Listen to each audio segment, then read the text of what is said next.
Pumunta nga ni kami sa Calapan, bumili ng washing, nag-grocery at kumain sa paboritong kainan ni Papa at ng aking pamangkin. Naandini nga kami ngayon sa Calapan at nautusan niya ako ng aking kapatid na dalhin nga dini ang aking papa at ang aking pamangkin para mamili ng mga gamit katulad na ring washing machine. Matagal na nga niyang gustong magkaroon ng ganire, hindi pa nga siya nakakapag-abroad ay gustong gusto niya nga magkaroon ng sariling washing machine kaya nga nung nakaipon-ipon ay aray nga ang una niyang ipupundar. Thank you, Mama. Mama. Baksan mo.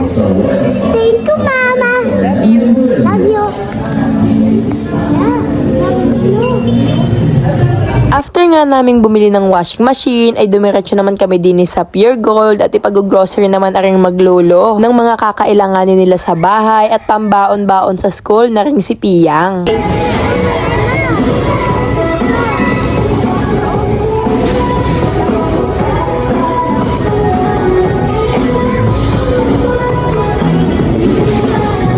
Pagkatapos nga naming mamili ay iniwan na nga muna namin doon sa jeep yung aming mga pinamili at nag-tricycle na nga kami papunta sa Robinson para kumain sa paboritong kainan na ring dalawa. Naandini na nga kami ngayon sa Jollibee para umorder nga ng pagkain ng batutang are samantalang si Papa ay naandun nga sa Mang Inasal at naghihintay nga nung in-order namin. Nung una nga ay hindi pa ka magkasundo kung saan ba talaga kakain sapagkat ang gusto nga ni Papa ay Mang Inasal samantalang aring batang are ay gusto nga ay Jollibee. Kaya naman ipapag-take out na lang natin na rin batutang are at doon nakakainin sa Mang Inasal nang sa ganun ay sabay-sabay naman kaming kumain. Ari na nga at naglalakad na nga kami papuntang Mang Inasal at daladala na nga niya ang kanyang paboritong Jollibee. Sobra na yata ang gutom ng aking papa. Abay pagdating baga namin din sa Mang Inasal ay tapos na siyang kumain. Aroy hindi man laang kami hinantay eh. Kaya ari ang nangyari habang kami kumakain si Papa ay nagde-dessert na.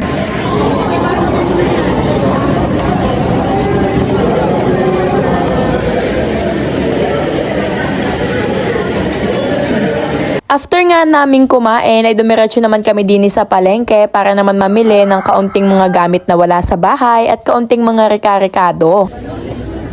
Magkano po?